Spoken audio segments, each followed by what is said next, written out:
Everyone should be here. All the family should be here today. And just thank you guys for being here. I want everyone to be kind, no pushing, no shoving, none of that kind of stuff. I know when everyone's in there and the mics are hot, I don't want to hear anything negative. How is Mr. Combs feeling? Upbeat. I think, obviously this is a huge deal. And so he's just ready to have his side told. Will he take the stand? I have no idea. That's for his lawyers to decide. Don't cross. How is your dad feeling? How's your father? Have you spoken to your dad? Have you spoken to your dad today? Obviously, it's like a horrific time for the family, so they're just trying to hold steady in their faith and make sure that they take care of each other. Mom, how are you feeling today, Mom? How is your son? I hope it's the end of an era that has brought nothing but pain. At the end of the day, music should be cruelty-free. That's my company. That's what I stand for. Cruelty-free artistry. The one thing that I hate most about this case is that a lot of the records that people love were born of silent and secret pain that was covered up by corruption and money, and that needs to end.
in this case and try to go for a much more logical argument that they're making.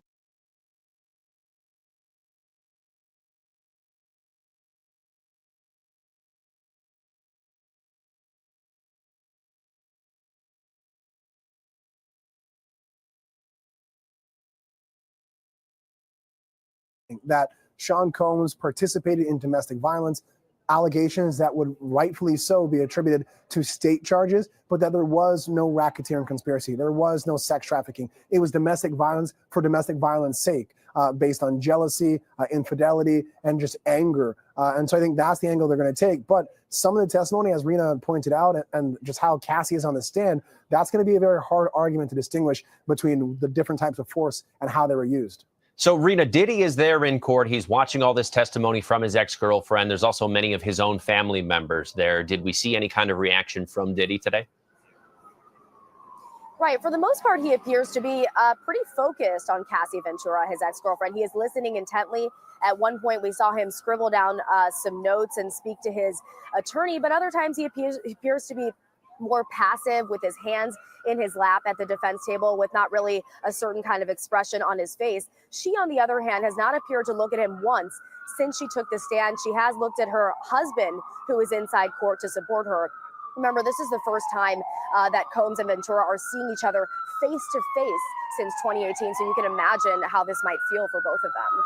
Brian, how do you imagine this might land with the jury hearing all of this extensive testimony of this nature? So I think at this point with direct examination, without anyone coming up and crossing Cassie, I think the jury is looking at Sean Combs. And I was in court this morning to see some of those looks with disgust, with disdain, to think about how one individual can do this to another in this way. And so I think it's going to be a high hill or even a mountain for the defense to kind of walk this case to the jury to suggest that, yes, Sean Combs, as Tenny Garrigo said in opening statements, has done some indefensible things, but it's a matter of what he's being charged with and what he did. A very difficult distinction, because I think earlier on in her testimony, it seemed much more about domestic violence. Now we're starting to see the allegations and some of the facts that bleed into that sex trafficking by force, fraud, and coercion, and that enterprise, that criminal enterprise that the government alleged is surrounding Sean Combs' inner circle. Because when she looked at some of those photos of the security guards, the chief of staff, at least for me, as I sat in that courtroom, I could hear the tone of her voice change. I can see her body language change. And you can see that she had some very particular feelings of maybe even fear in describing some of these individuals. And I think that's really proven the case for the government. Brian Buckmeyer and Rena Roy, both with that in-court perspective. Thank you both.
Everybody, I'm here outside 500 Pearl Street, which is a federal court here in Lower Manhattan, Southern District of New York. And I was in court today for the trial of Sean Diddy Combs, and very dramatic day in court, raising a lot of questions, very powerful testimony by his ex-girlfriend, Cassie Ventura. She took the stand. She's about at least 8 months pregnant, got up there on the stand and started to detail very calmly, very methodically, without any malice in her voice and without any kind of snide undertones that some people might have expected to hear from her. She detailed the beginning of her relationship with Sean Combs, which was when she was 19. She first met him. She was looking forward to having a recording career with him. She actually signed a 10-album deal with Bad Boy Records, his label, and she thought she was on her way to stardom at that point. Instead, what evolved was a personal relationship where he came on to her. She got involved with him personally, and then soon after they were intimate, she says these freak-offs began. And we've heard a lot of talk in the media about what these freak-offs are, but I want to explain it to you, and it might be a little disturbing and triggering for some people. So I'm just giving you that in advance, but I'll try to be as delicate about it, but as accurate as possible. So basically what would happen with these freak-offs, the first one happened in New York City, and basically there would be a man who would be hired. In this first case, it was a male stripper who also worked as an escort. The male stripper would have, or escort, would have sex with Cassie while Combs was in the room in the corner. Now, the first time that they did it, she said that Combs was wearing a white bathrobe. He had a baseball hat on. He had a red bandana covering the lower part of his face, and that he was sitting there in the corner because he didn't want the escort apparently to see who he was. Cassie was dressed in red lingerie. She had red platform pumps, like stripper type of shoes. She was wearing a red wig and sunglasses because she didn't want the escort to, to walk away or to identify her until they knew that this person would keep their secrets with them. So they proceeded to have sex. She proceeded to have sex with him. Combs, all the while, sitting back and giving directions as to what should happen. So he first instructed them to massage each other with baby oil. She later testified this afternoon, that there were about 10 large bottles of baby oil that were used in every one of these freak-offs, which would last anywhere from 1 to 4 days. And usually the participants would be Cassie, a male sex worker, having sex with her, somebody that she was told to hire. She would do the actual bookings from these escort platforms and escort apps and escort websites, and she would be the one that would actually hire the escort to come in there. And then depending upon whether or not he liked the performance, Combs would pay the escort anywhere from $150, but if it went on for multiple days, the escort would be paid up to about $6,000 or $7,000 in cash. So she said that these started off, and why would she do something like that? She said she was young and naive. That's a question a lot of people were asking. The prosecutor asked her that directly. Why would you do this? And she said, because I was young and naive and I wanted to make him happy, and I knew that this made him happy. But she said over time, and now we're talking about years, they were doing these freak-offs in a lot of different places, New York, Los Angeles, Miami, Las Vegas, and there got to be a handful of these male sex workers that were the ones who were their favorites and who they trusted. So she said that it became more and more degrading. There were degrading things done to her. She said that the baby oil, Combs insisted that their bodies always be glistening, and to keep this glisten going, they had to heat up the baby oil. They would run it under hot water so that the baby oil would be warm when they put it on their bodies. She said freak-off supplies included lots of candles, the baby oil, of course, and then special outfits for her, these very sexy lingerie outfits, stripper type outfits, which she would purchase at Pleasure Chest in Los Angeles or the Hustler store there. And then she described how the relationship devolved, and that her music career was not going anywhere, to endure the humiliation, which was her word, of these freak-offs, which you can imagine, and the dehumanization of them. She had to take drugs, she said, in order to just get through it, and to be able to get through it, because if she didn't get through it, she feared what would happen. What would happen was a beating from Combs, according to her, and she outlined some of the injuries that she sustained when he was displeased with her, busted eyes, black eyes, swollen lip, a broken lip, cuts on her lip, and a lot of hits to her head. And he seemed fond of one thing that we saw in that horrific video from the Intercontinental Hotel in LA with the beating was dragging her by her hair into different places. And so a lot of times he would watch, he would direct every move. He would tell the escort what he wanted him to do to Cassie. He would tell Cassie what to do.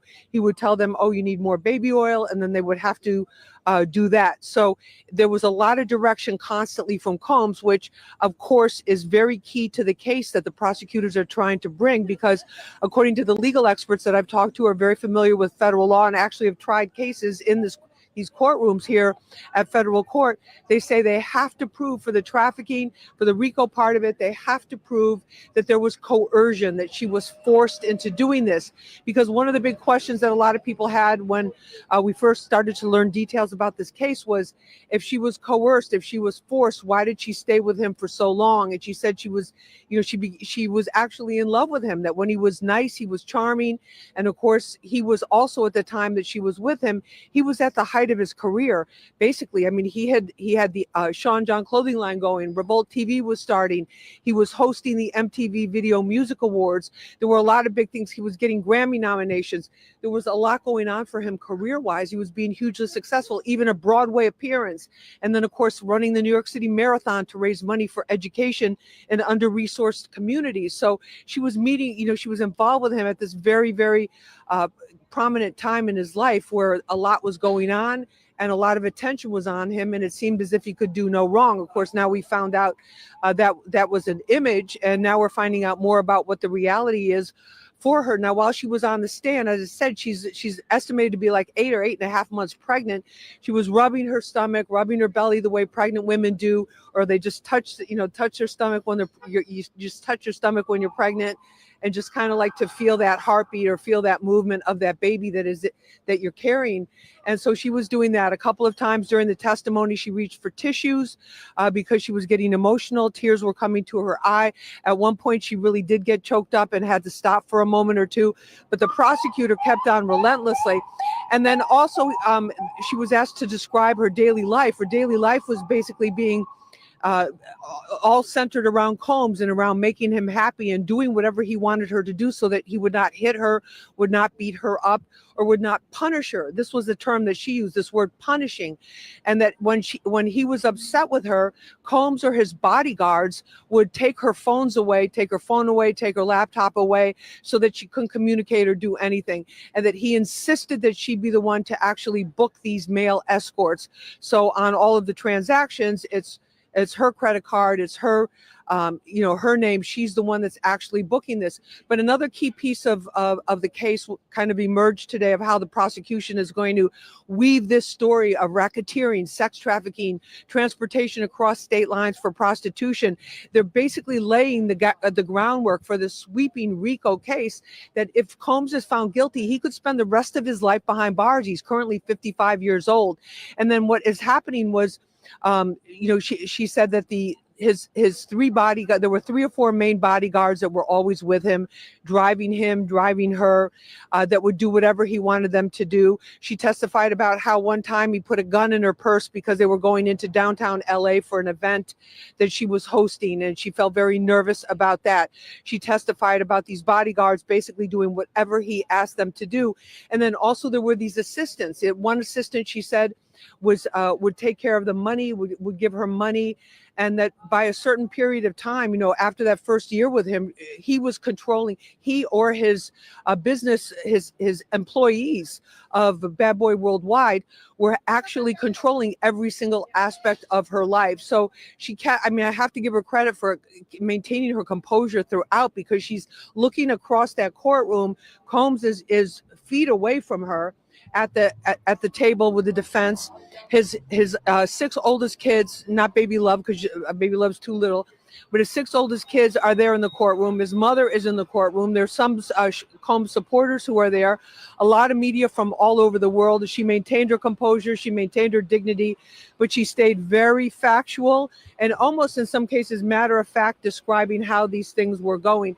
And she said he really had a thing for baby oil. At one point, he had a pop-up pool, like a little pop-up kiddie pool set up in one of the hotels, and had it filled with baby oil, which he wanted her to go into in her heels and in her clothes, which is just unthinkable, some of these things that were going on. But the abuse, the degradation, putting body fluids in her mouth and that type of thing, him and the male escort on various occasions. And she said she reached a certain point where she felt really, really worthless. And that was just so very sad, because you got a sense of just this extreme fatigue she must have felt, this powerlessness, and just this tremendous, just almost prison, and it's ironic because at the time that they were together, when they emerged as a public couple, it looked very glamorous. She's a stunningly gorgeous woman. He was always dressed to the nines and had all kinds of jewelry. We'd see them on red carpets. We'd see them at these A-list events. And then behind closed doors, it was basically a living hell for her and a real nightmare. But that's the latest here. The family just left the courtroom a short time ago, so the media crowd here is pretty much thinned out. I have a couple more assignments I have to do for Fox 5 News here in New York, which you can watch anywhere in the United States on the Fox Local New York app on your phone. I would suggest you get it, because you can see all our stuff live. You can see my Street Soldier shows on Friday night. Please follow me on Instagram, Lisa Evers Blue Check Official, X Lisa Evers Blue Check Official, and on TikTok, Lisa Evers Live. So have a great day. That's the latest here from federal court. I'm Lisa Evers reporting from for Fox 5 News, and we'll be keeping you posted throughout this whole thing. Take care.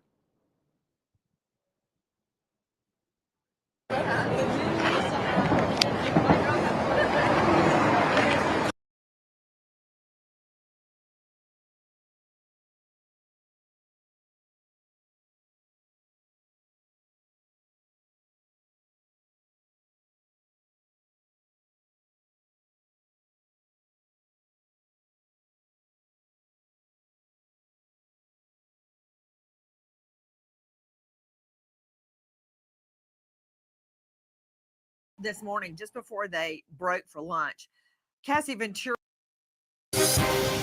earlier this morning, just before they broke for lunch, Cassie Ventura described how free costs actually became a job, lasting 36 to 48 hours, the longest one lasting up to 4 days. No wonder the participants needed IV fluids after a freak off. I'm just curious, to Lauren Cullen joining us at the courthouse, how was the jury responding?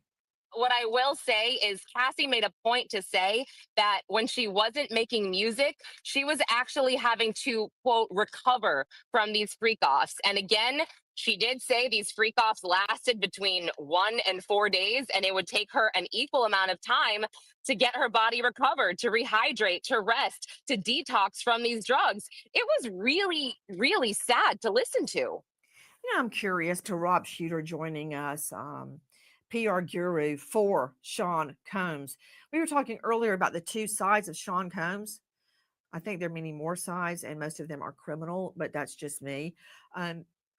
We see him manipulating the jury in the way he is dressing. I mean, just curious, did you ever see Sean Combs wearing reading glasses?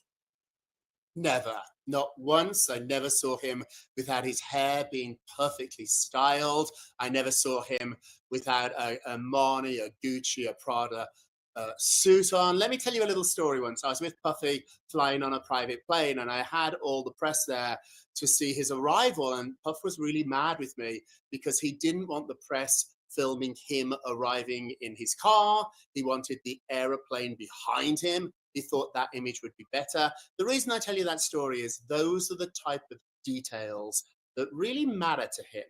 So when you see him reading a Bible, when you see him with gray hair, when you see him staring at the jury, turning around to look at Cassie, none of that is by accident. All of that is planned. Puffy plans his life like a movie, and he's the director and the star.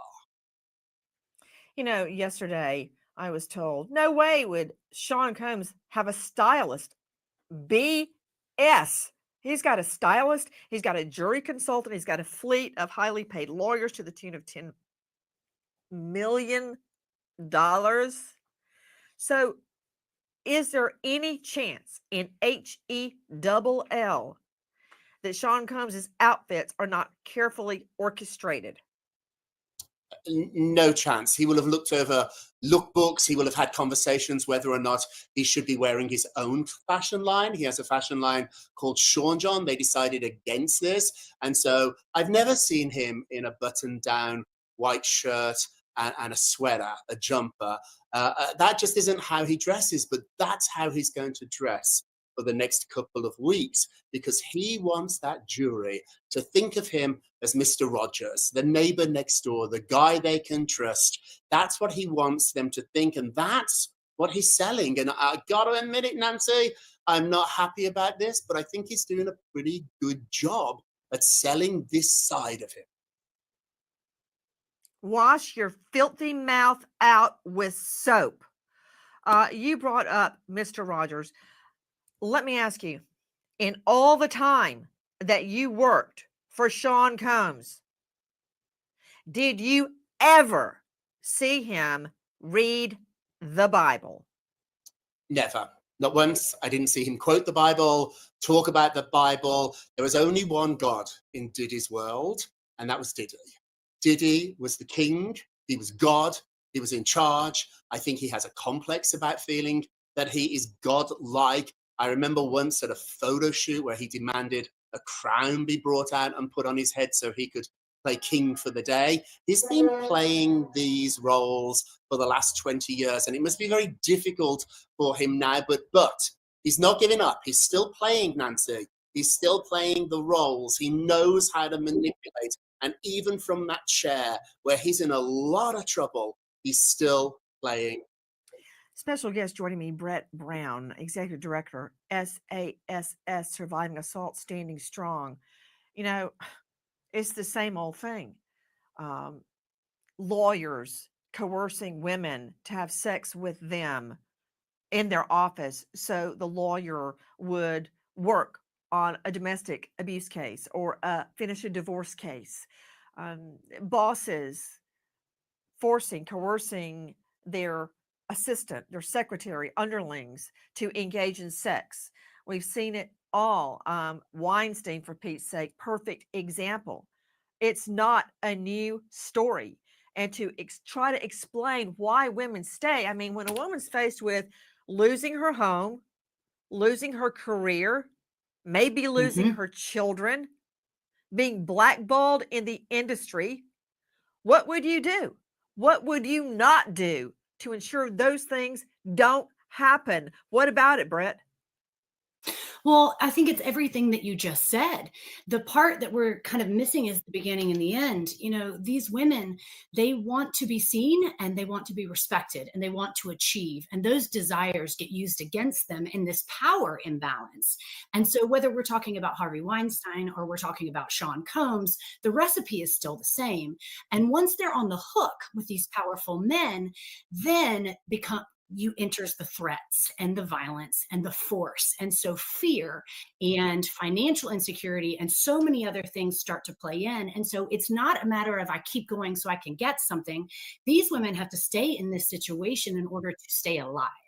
And it's interesting to me because Sean Combs, like any abuser, has spent an enormous amount of time on his reputation and on his look to make sure that he seems like the fun guy next door. And here is this predator sitting in a courtroom with a Bible. And I just wanted to say that even Satan quoted scripture in the Bible, and at the end of the day, he was still the devil. Lauren Cullen, what's happening now? I stepped out of the courtroom for a minute. There was a 10-minute break. Cassie is still on the stand. I had to do this video because it's getting crazy. I mean, the talk of baby oil, and I'm not even trying to be funny, the talk of baby oil got to a point where they had to have a sidebar. Thank goodness Tenny Garagos objected, because at one point, Emily Johnson, doing a great job as the prosecutor, she's questioning Cassie, and she probably questioned her for about 10 minutes about baby oil. And it got to the point where Cassie had to tell us that she Sean Combs, made her get into a blow-up pool of baby oil and Astroglide with all of her clothes on.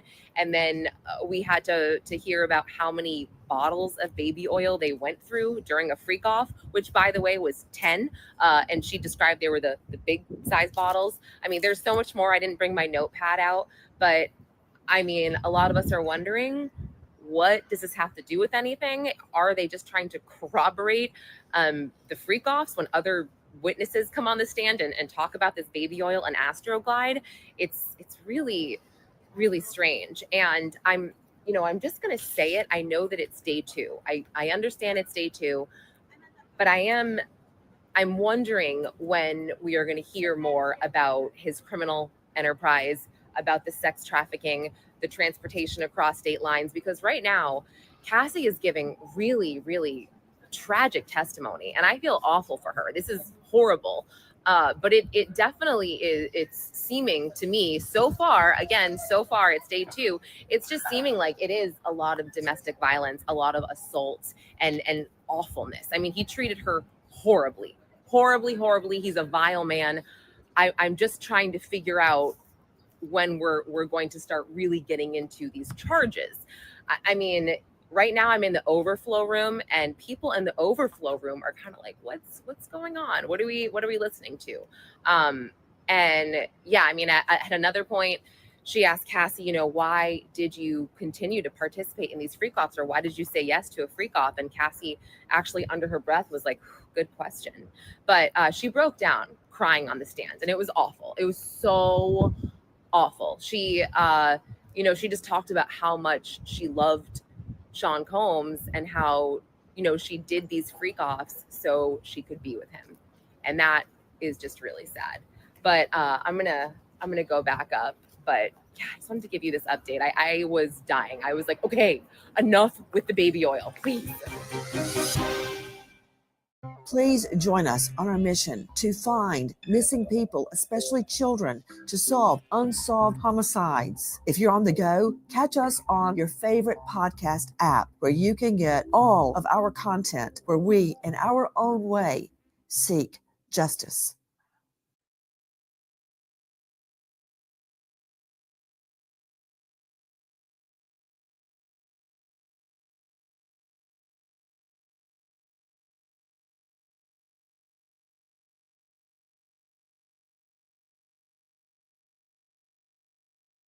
Today, her first time taking the stand. She described freak-offs in which Combs would... Here's a summary of Cassie Ventura's testimony today, her first time taking the stand. She described freak-offs in which Combs would allegedly watch her having sex with other men. She said that it happened frequently, even weekly at times during their 10-year relationship. She said that they happened in places like New York, Miami, LA, Las Vegas, Turks and Caicos, Atlanta, etc. And she said the last one happened in 2017 or 2018. The prosecution asked Cassie, did she enjoy the freak-offs? She said she enjoyed spending time with Combs. She felt like it was their time to be one-on-one because he was always surrounded by people. It allowed them to be together. And she said, quote, I felt very close to Combs. Ventura said that Combs would pick out her outfits for the freak-offs, directed her on how she was to interact with these male escorts, and provided her with drugs like Molly, ecstasy, ketamine, cocaine, mushrooms, even Viagra. That's right. She said that Combs told her to take Viagra because it had the same effect on a woman that it does on a man. She also said that she always used drugs for freak-offs. Ventura noted that she spent a lot of time, she said, trying to perfect her appearance because she said Combs would criticize her. Early in the relationship, she tells a story where she said Combs said, quote, you look too Mexican, and would, quote, clown my chipped nail polish and dirty sneakers. Throughout Ventura's testimony, she said that she felt confused, worthless, and like an object because of those freak-offs. Combs' family was in the courtroom, 6 of his children, his mother, as well as the mothers of some of those children. The defense has yet to question Ventura, who will take the stand for day 2 tomorrow.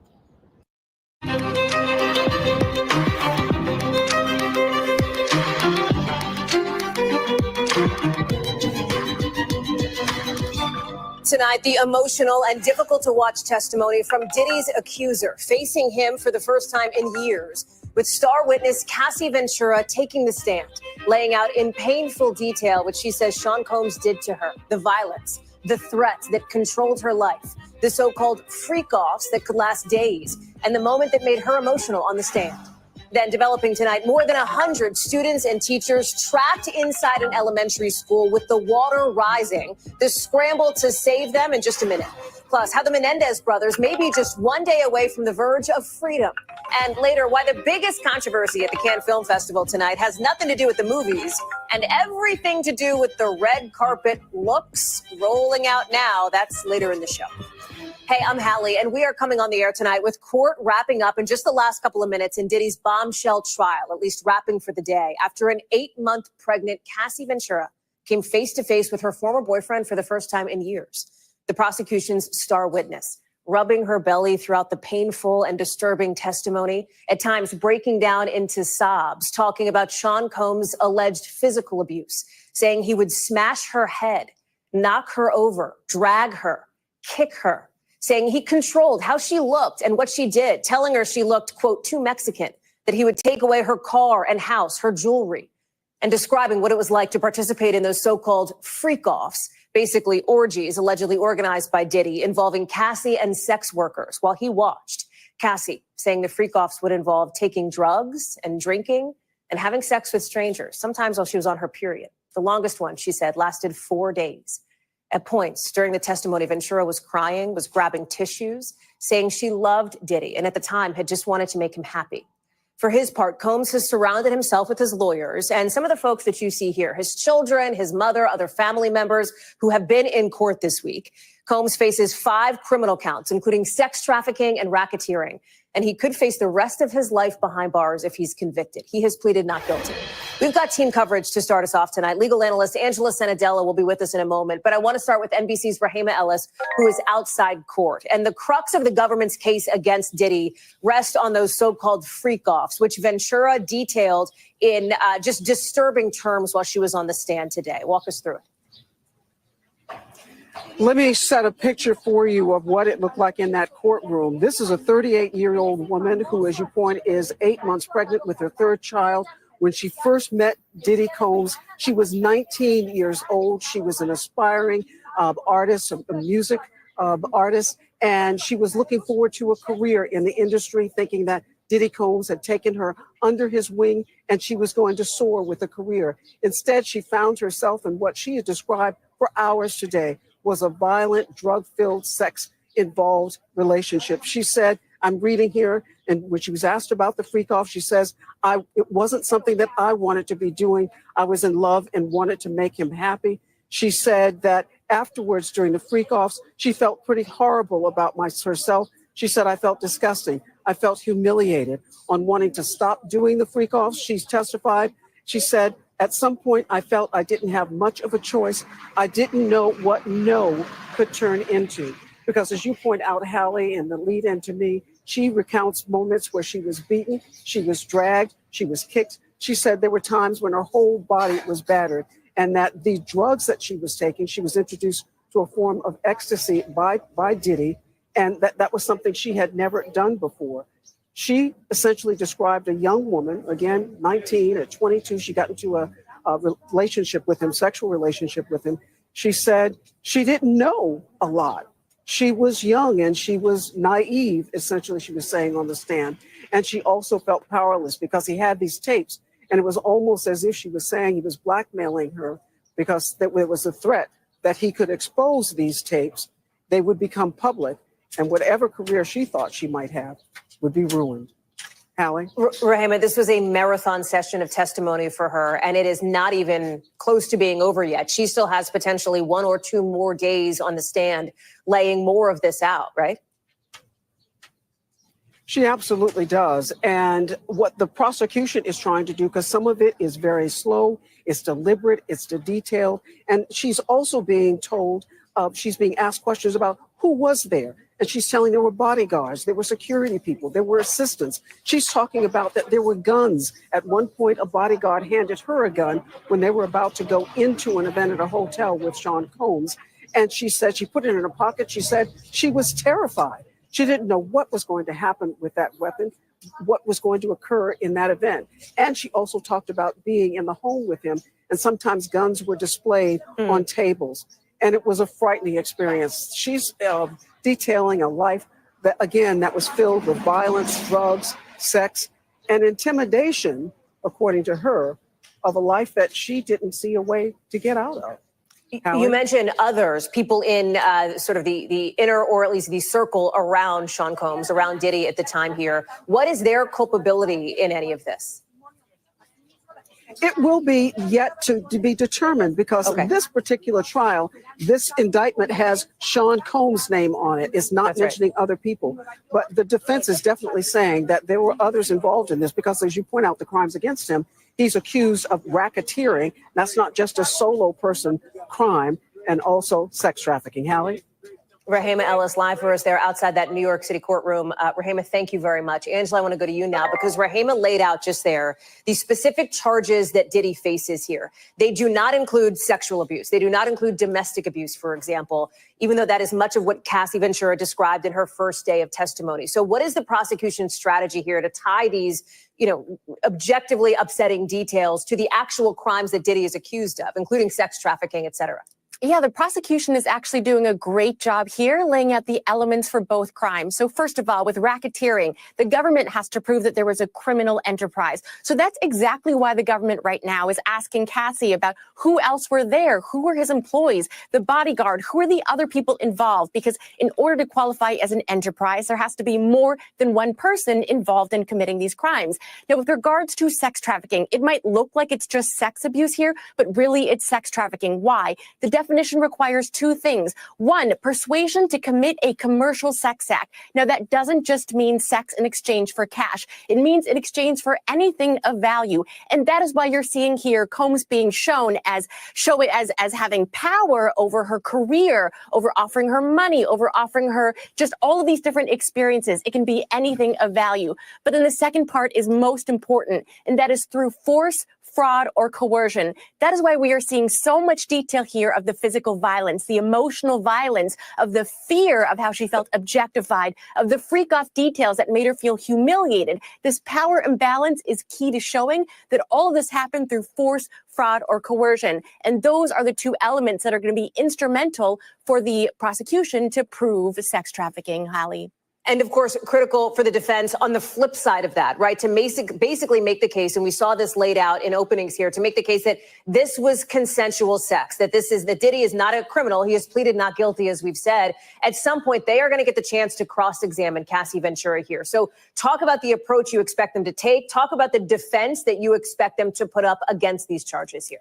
Well, look, one thing that Cassie did say today on the stand was how much she really loved him, right? So I think that the defense is going to jump on that and say this was a consensual, loving relationship. It might not look like your loving relationship behind your closed doors, but both parties here loved each other. Diddy loved her. She loved him. They might also possibly say that this violence was mutual. It wasn't just one way. And the fact that it was enjoyed by Cassie at certain points, they're going to try to hammer that down and say, look, she got something out of it that wasn't just being forced or coerced. But we also know, Hallie, that you can enjoy something, but also still be forced into it. So that is what the prosecution is going to distinguish. Angela Senadella, thank you very much. Appreciate you being with us. We've also got some breaking news into us in just the last hour or so with the scramble to rescue more than 100 students and teachers inside an elementary school in Maryland.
Amber, what's really going on? I don't know. You ain't up anybody to these? I got something. Because this seems to be like the last year and a half, there's been all this talk about these Hollywood parties. Let's talk about it. Amber, what's really going on? I don't know. You ain't up anybody to these Hollywood parties? I've been to probably everyone. I've been to every Puff party. I've been to every white party since 2009.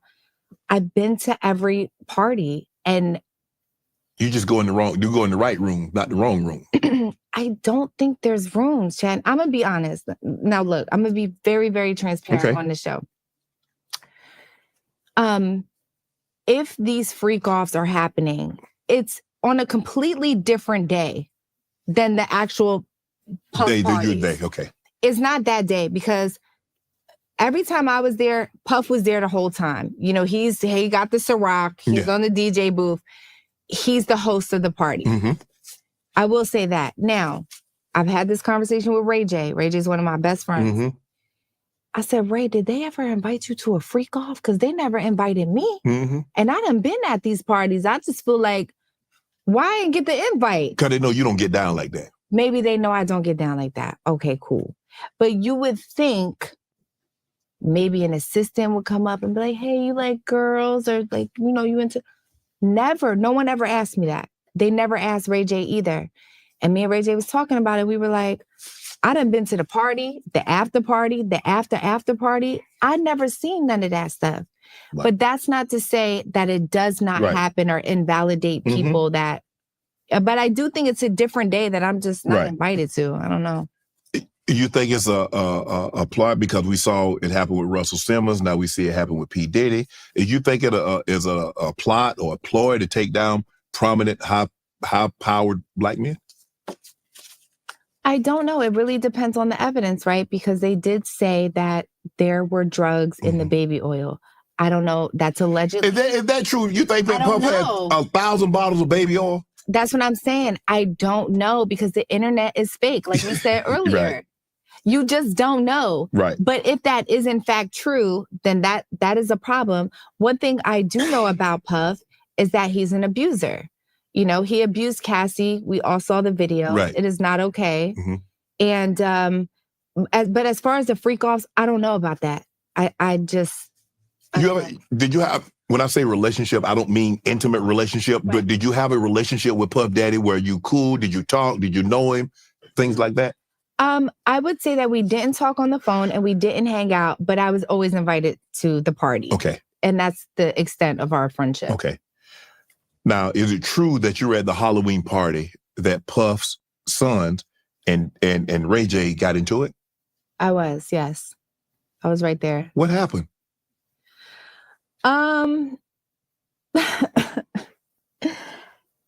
They just pressed Ray J and they were just like, stop talking about dad. And then Ray J said what he said, like something like, I know your dad better than you know your dad or something like that.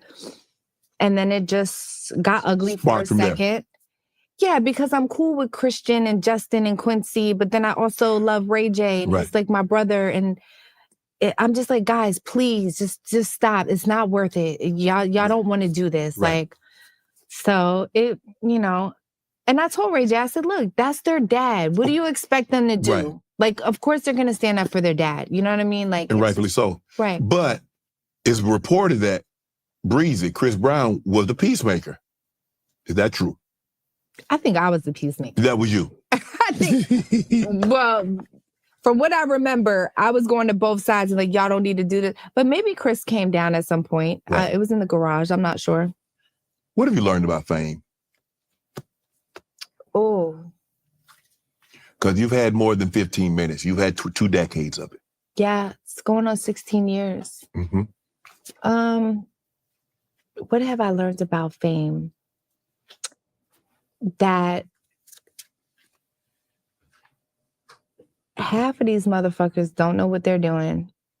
All the publicists, all the fake ass managers, all the business managers, and they all manipulate all of us into thinking that they have all the answers when we ourselves have the answers.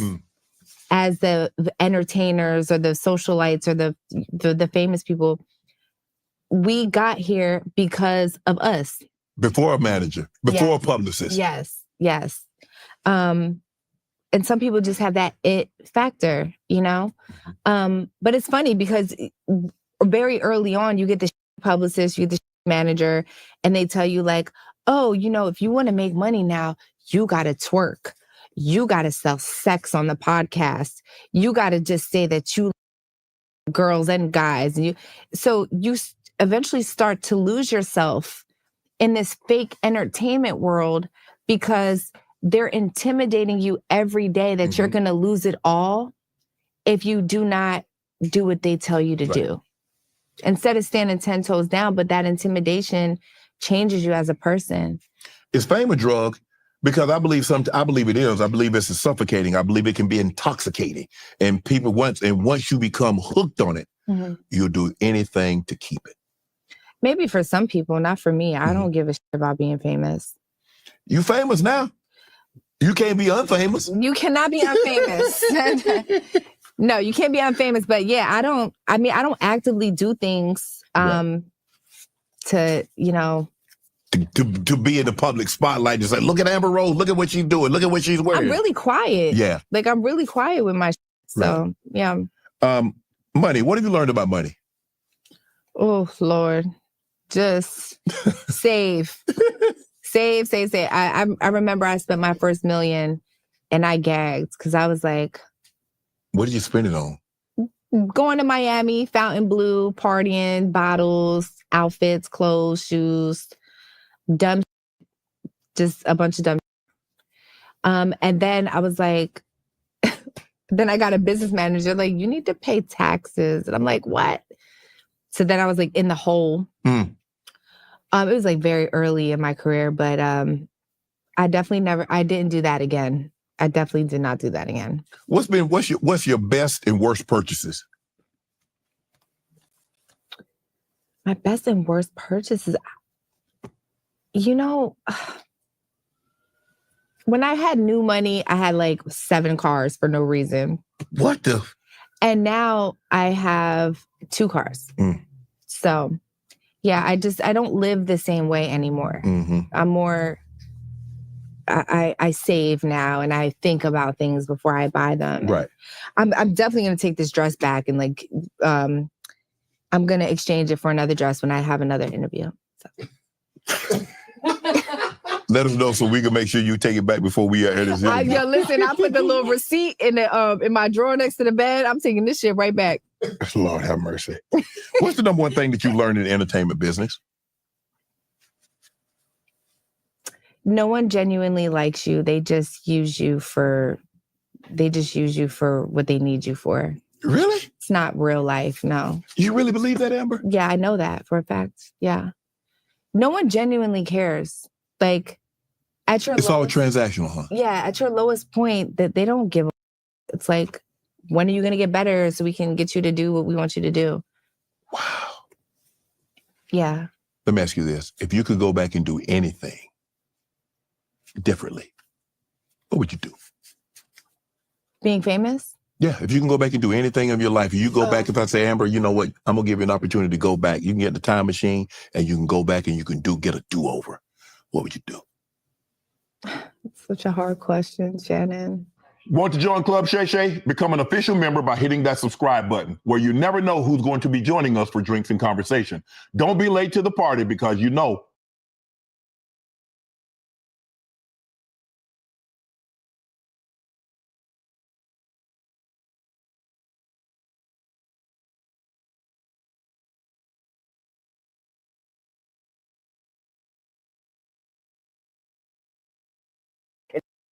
a federal case.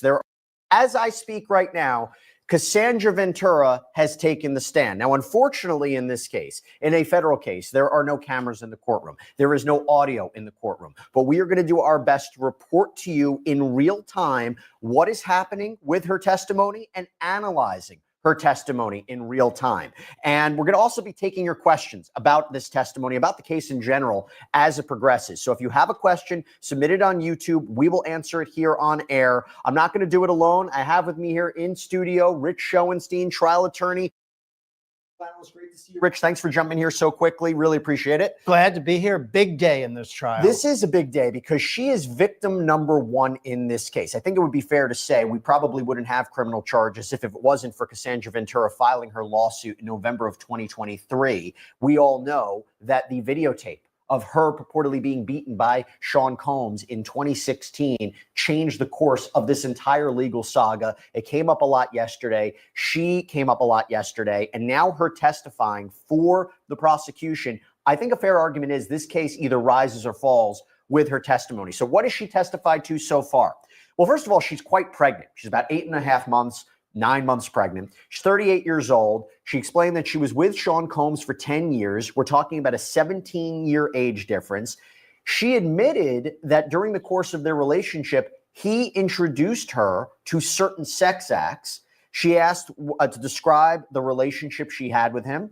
Quote, there were violent arguments that would usually result in some sort of physical abuse, dragging, different things of that nature. Again, why is this important? He's charged with sex trafficking by force, fraud, or coercion. He's charged with racketeering conspiracy, a criminal enterprise, underlying crimes like sex trafficking, kidnapping, arson, bribery, obstruction, and also transporting sex workers for purposes of prostitution. She went on to say that he would stomp her in the head if she was down. There was frequent violence. She would have black eyes. She would have bruises. She was asked by the prosecution to describe what a freak off was. And she said, quote, it basically entails the hiring of an escort and setting up this experience so that I could perform for Sean. It involved Combs being able to watch with me, the other person, and actually direct us on what we were doing. Eventually, it became a job for me, pretty much. And by the way, this comes after the testimony of a male performer who says he was hired by Cassandra Ventura and Sean Combs to have sex with Cassie in front of Sean Combs.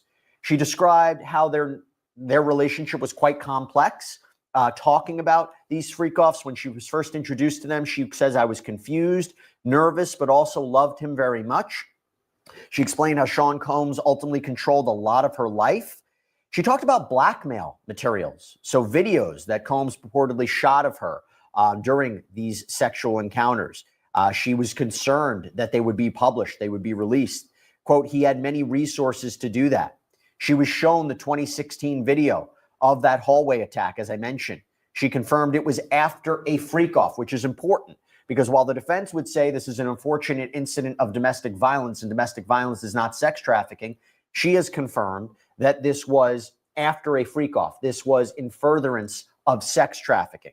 She says she was afraid that if she said no to him, it would make him angry. So again, we're going to get more of her testimony in real time. So far, Rich, from what I've said, what are you taking away from her testimony?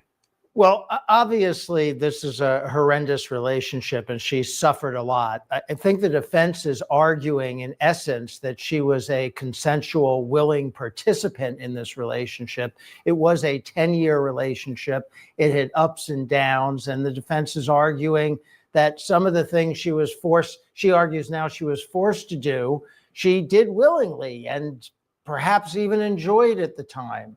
So that's what we're getting at. But this is really shocking stuff for a jury to have to hear all of this. And I think see some of it is coming up. Don't you think that there is a potential problem for the prosecution? Because we heard it. It was funny. We have a question from TDB. Jesse, does the male dancer's testimony about Cassie contradict the prosecution's opening statement? Now, he had testified that he thought he heard Sean Combs slapping her, that there were instances where he saw him dragging her. But at the same time, he was getting paid by her.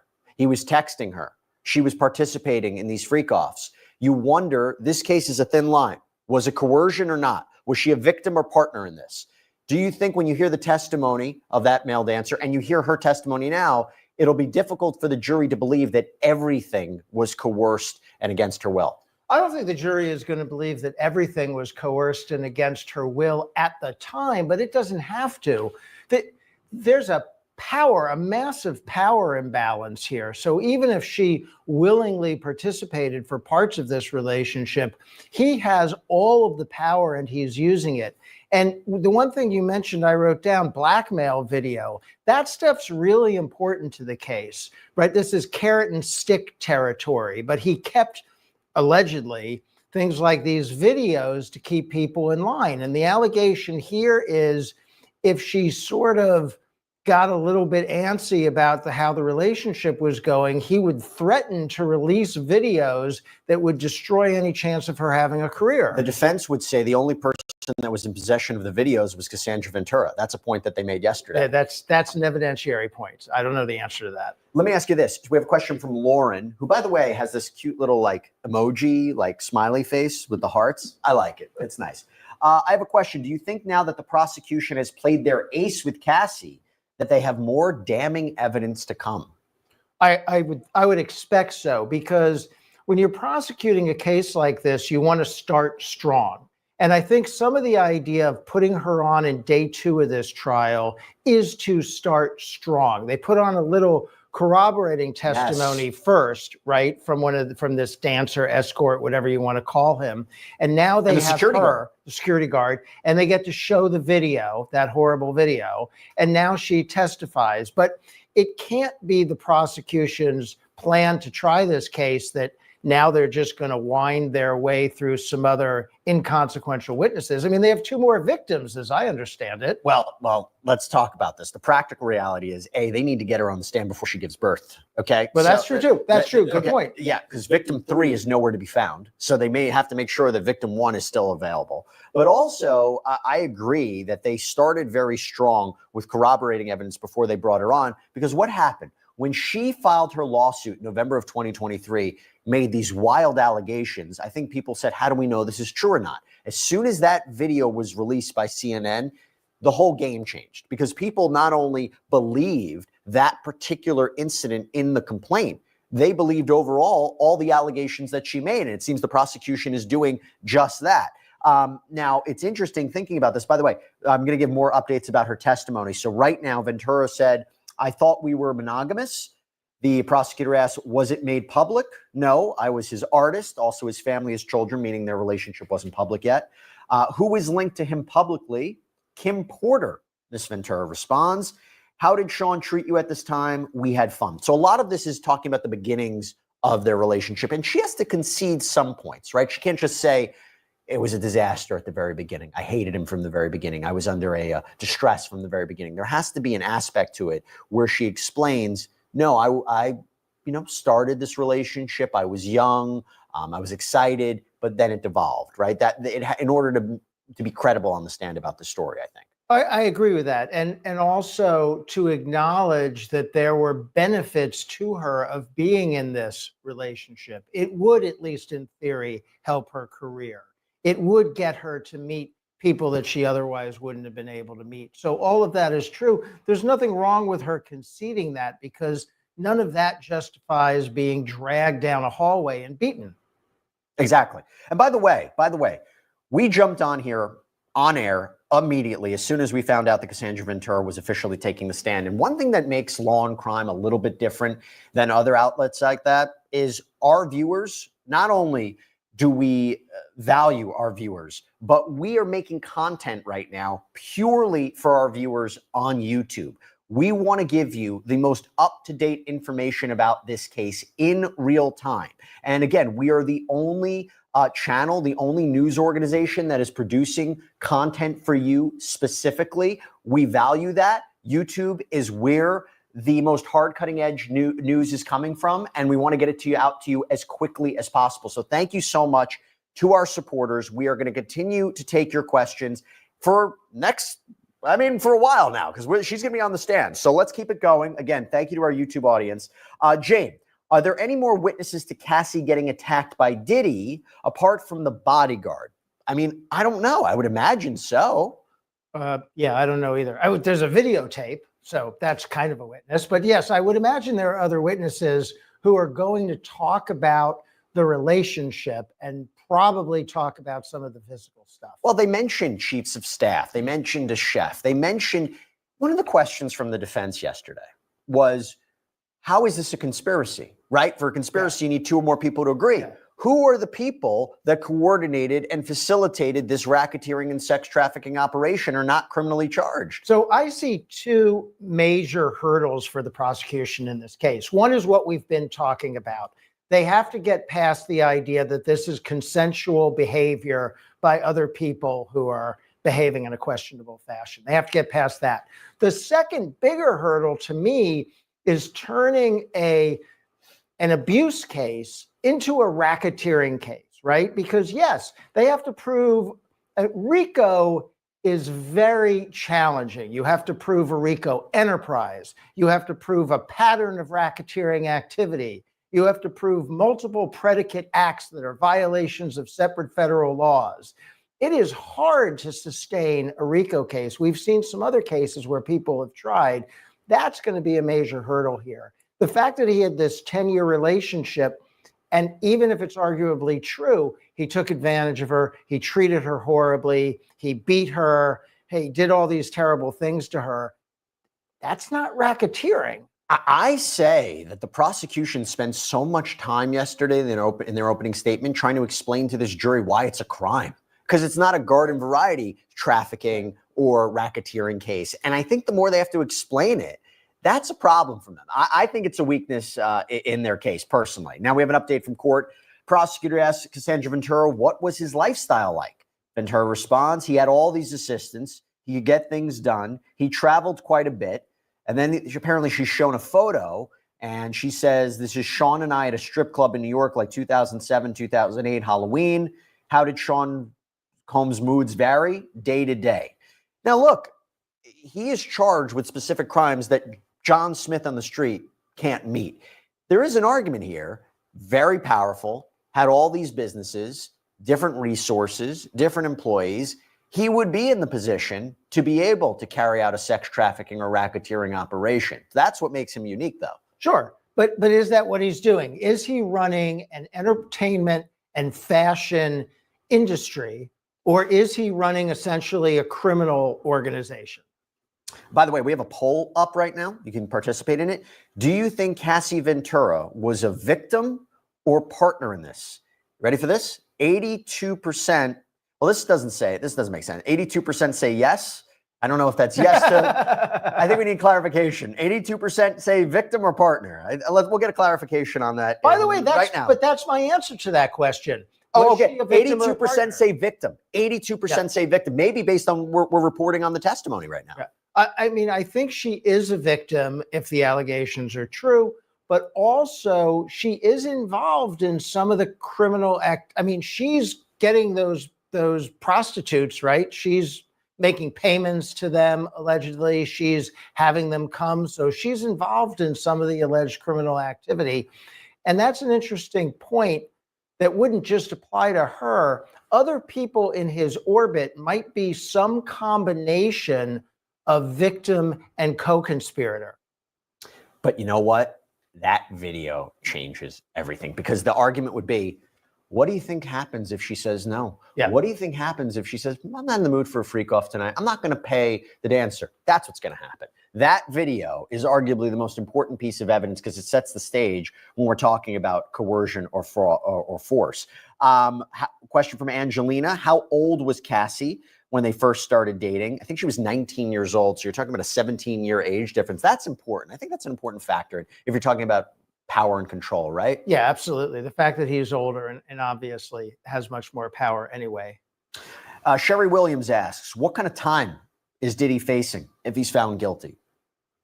Do you want me to? I have it listed unless you want me to answer that one. I would say life in prison, but you can tell me specifically. So this is exactly what he would be facing. So if he's convicted of one count of racketeering conspiracy, I pulled this up because I figured people might be curious. If he is convicted of racketeering conspiracy, the top charge, that is a maximum sentence of life in prison. You know what the minimum is for that? Well, okay, so that's life in prison. Maximum sentence for sex trafficking, life in prison. You know what the minimum is for sex trafficking? 15 years in prison. And then the transportation for purposes of prostitution carries a maximum sentence of 10 years in prison. Rich, I have to tell you, I don't know about racketeering. I don't know about sex trafficking if he's going to be convicted of those. I am fairly confident he's going to be convicted of allegedly transporting sex workers with the intent that they engage in prostitution. Their argument, as far as I understood yesterday, their defense yesterday was he hired people for their time and experience. Let me tell you something. Let me tell you something. If he gets out of this trial only convicted of transporting for prostitution, that is a defense victory. That they would take that in a heartbeat, I bet. Because I think if he is convicted of that, he might not get 10 years. He might get, a shorter amount and time served, his time already in the MDC. I don't know, but it wouldn't be life in prison. Wouldn't be 15 years. Yeah, he might not get full 10 years. He might not get the hardest prison term, the hardest prison life, right? He would get out. He would still have a life. He would still have his enterprise. So I think that would actually be a defense victory, all things considered. So we have an update from court. I think she's describing what the alleged abuse was like. She talks about anger, zoning out. She was asked, how did this impact you? She says, greatly. The next thing I knew, I was getting hit in the face. She also apparently talks about psychological abuse. He'd tell me to watch my mouth, change my face. So, I do wonder that has a strong impact, because there's another case that we're covering right now. It's the Alexander brothers, and they're being charged with sex trafficking. And the argument you hear from defense attorneys is this is a very novel way to charge individuals. That if you're talking about romantic relationships or girlfriends or flings, and you're taking them on trips, you're paying for their meals, you're buying them gifts, maybe you're promising things, romantic gestures. Are we now in a position where romantic relationships are just on the line of sex trafficking, or where does it differ? Well, here he is allegedly bringing in prostitutes to participate in these freak-offs and paying them for sexual services. So that, to me, would clearly be sex trafficking if it's true. It's not just about the girlfriend. It's not just about the relationship. It's about these sex workers that he is moving about. We have a question from Trune. What about male victims? Seems like this case is solely based on women victims. This case appears to be based on women victims. I mean, I've heard speculation too about male victims. I don't know where that stands. Well, there's lawsuits. There's a lot of lawsuits that have been filed by male victims. And I wonder, do you think that was intentional for the prosecution to not include those in this case? I mean, why weren't minor victims? Let me say this. He has been accused in lawsuits of abusing minors. Okay. Allegations, accusations. Okay. Never been criminally charged. If you're the prosecution and you want a slam dunk case against Sean Combs, and you want justice for all of the alleged federal crimes he committed, the problem with the minor victim for a defendant like that is there's no consent defense anymore.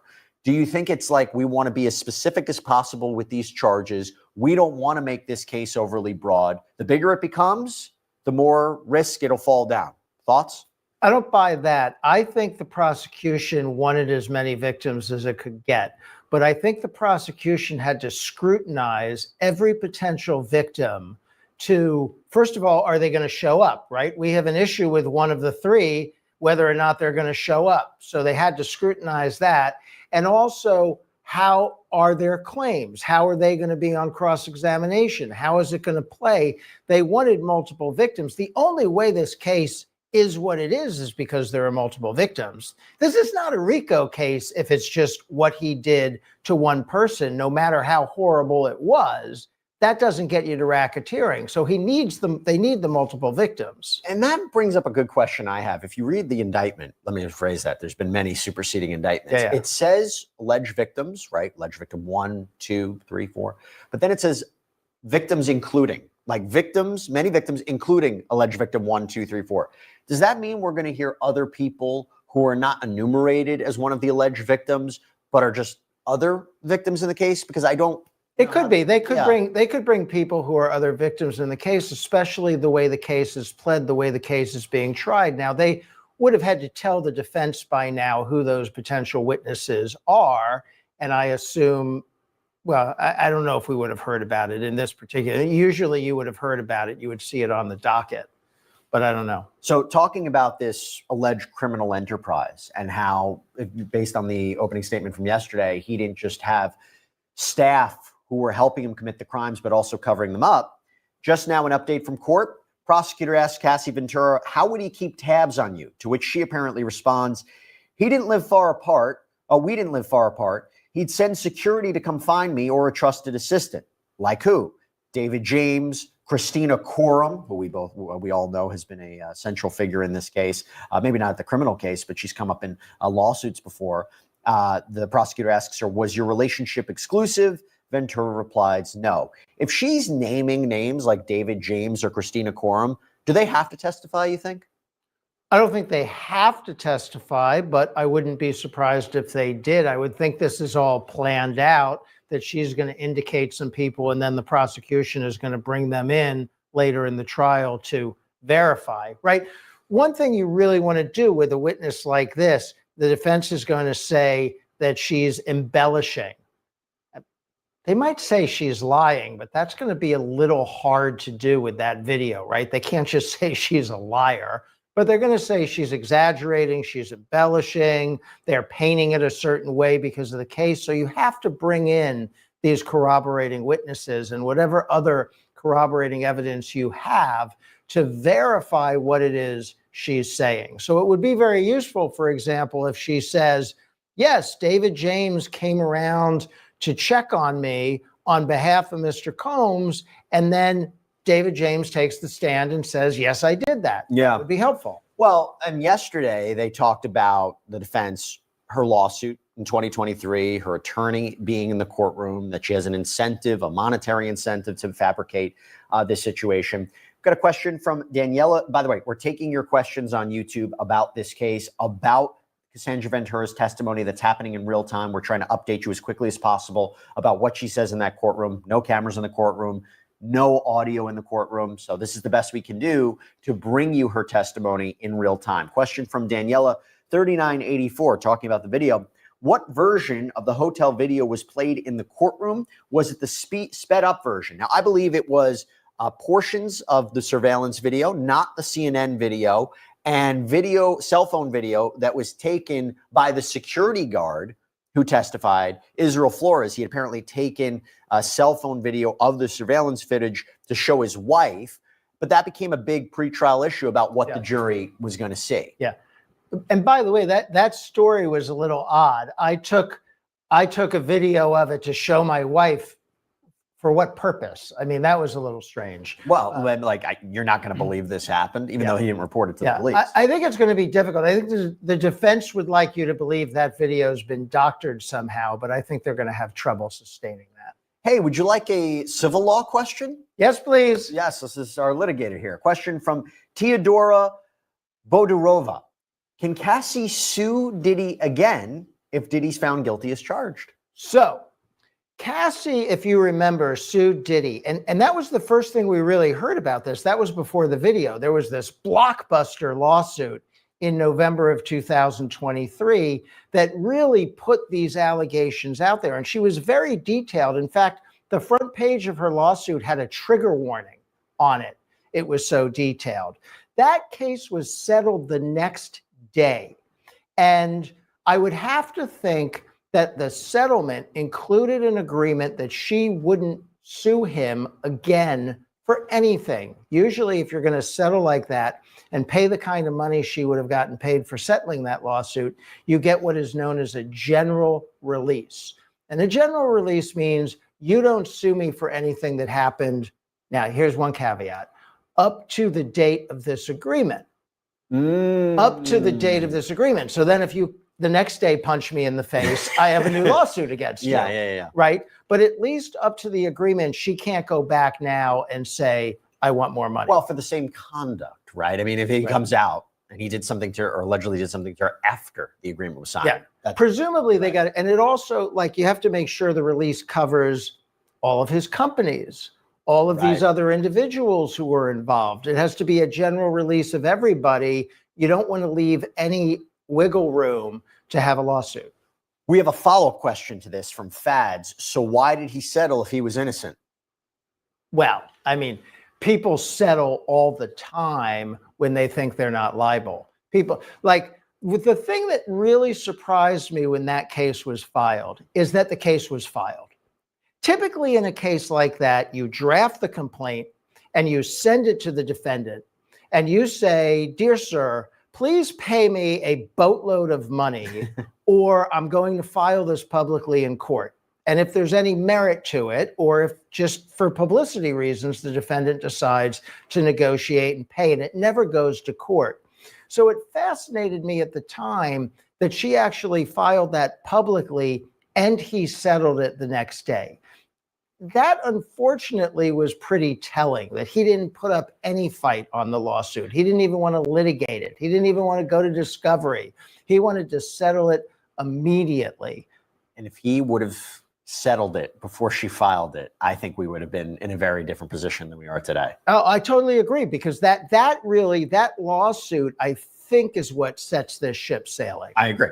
Okay, update from court. Prosecutor asks Cassandra Ventura, "Did you see other men?" Cassandra Ventura responds, "Yes." Prosecutor asks, "Did Sean see other women?" Ventura responds, "Yes. He said, 'I am Puff Daddy. I was insanely jealous.'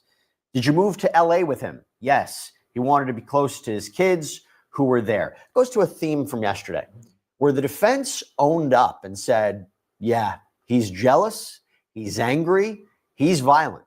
He engaged in domestic violence. That 2016 video is indefensible. When you hear her testify like that, does it help the defense? Does it help the prosecution? Because the defense got in front of it. They didn't say he's a saint. Well, it helps the prosecution, but the defense did the correct thing in opening statement, and they had to do it. They didn't have any choice. I mean, the defense couldn't walk into this trial and say he's the victim of a conspiracy to invent evidence against him. That was never going to work. The thing's on video, and there's lots of other evidence. So they were going to have to say he is not a delightful guy. You people on the jury probably aren't going to like things that he did. He did engage in things we consider domestic violence, but this is a racketeering case. And I liked that about the opening statement. They made that very clear. You're going to have to judge the crimes alleged here, not whether you like him or dislike him.